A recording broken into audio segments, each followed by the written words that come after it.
How many of you have an IRA or a 401k? Most of you, right? And I bet you feel pretty good about it. You've been doing the right thing, saving, being responsible, watching that balance grow. But here's my question, and this might sting a little. How much of that money is actually yours? I'm Jeremiah Nolan with Next Phase Advisors. I'm a chartered retirement planning counselor and author of Retire with a Paycheck. And today I want to talk about something that most people don't realize until it's too late. Your IRA or 401k, it's a tax time bomb. Now that's not my phrase. That comes from Ed Slott. The Wall Street Journal calls him America's IRA expert. He's trained thousands of financial advisors and he's been beating this drum for years. Here's what he means. That 401k or IRA you've been building, you've got a silent partner that you never chose, the IRS. Think about it.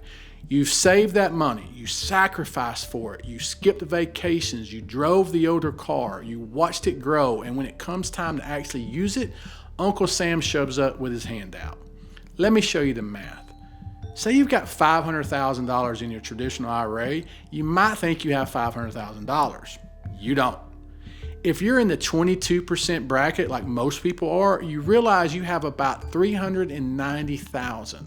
The IRS owns $110,000 of that money.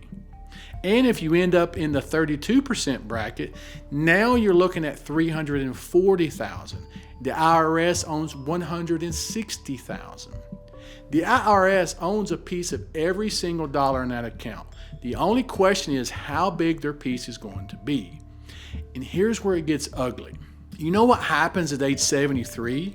It's something called required minimum distributions, RMDs. The government says, hey, it's time to start taking money out, whether you need it or not, whether the market just crashed or not, whether it's a good time or not. You have to take it. You have to pay taxes on it. And you have to pay whatever rate Congress decides. They're in control, not you. So what do we do at Next Phase Advisors is help people take back that control. Now, some of you heard that the tax cuts are permanent. Congress passed the bill. J.D. Vance broke the tie. We're good, right? Well, let me tell you what permanent actually means in Washington. It means there's no automatic sunset date. That's it. That's all it means. Congress can raise taxes tomorrow if they have the votes. Permanent doesn't mean squat. And look at the math. This isn't political. Math doesn't care about politics. $63 trillion in projected national debt by 2035. That's according to the Congressional Budget Office. 63 trillion. That's 63 followed by 12 zeros. You know how much that is per American? $175,000 per person, including children. 140% debt to GDP, over 200 trillion in unfunded obligations. Now I'm going to ask you a question, and I want you to really think about it. Where do you think that money is going to come from? You think they're going to cut spending? Really? When's the last time that happened? You think they're going to print more money? They've been doing that. How's that working out for inflation? Or do you think they might look at the largest pool of untapped wealth in America, the $35 trillion sitting in retirement accounts, and say, hey, you know what? We need a bigger piece of that pie. I know where I'd put my money. David Walker was the Comptroller General of the United States, basically the chief accountant for the federal government. He's been saying for years that the effective tax rates would need to reach 45% just to keep the country solvent. Now, we've bought some time with the big beautiful bill. We've got about 8 to 9 years of clarity on the current tax code. But after that, who knows? So here's what I'm telling people I work with. We have a window. Let's use it. Roth conversions. That's the strategy.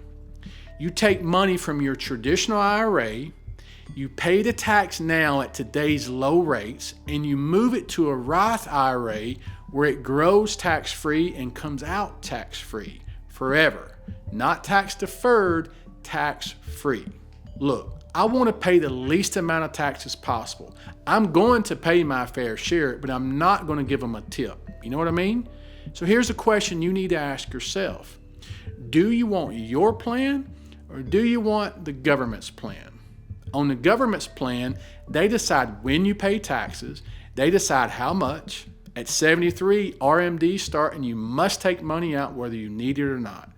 When you die, your heirs get 10 years to liquidate and pay up. On your plan, you control the timing, you choose the rate, no RMDs on Roth accounts. Your heirs get tax-free money. I ask people at seminars sometimes. Ed Slott has this great line. He says, "Tell me about the government's plan. Maybe I'm interested."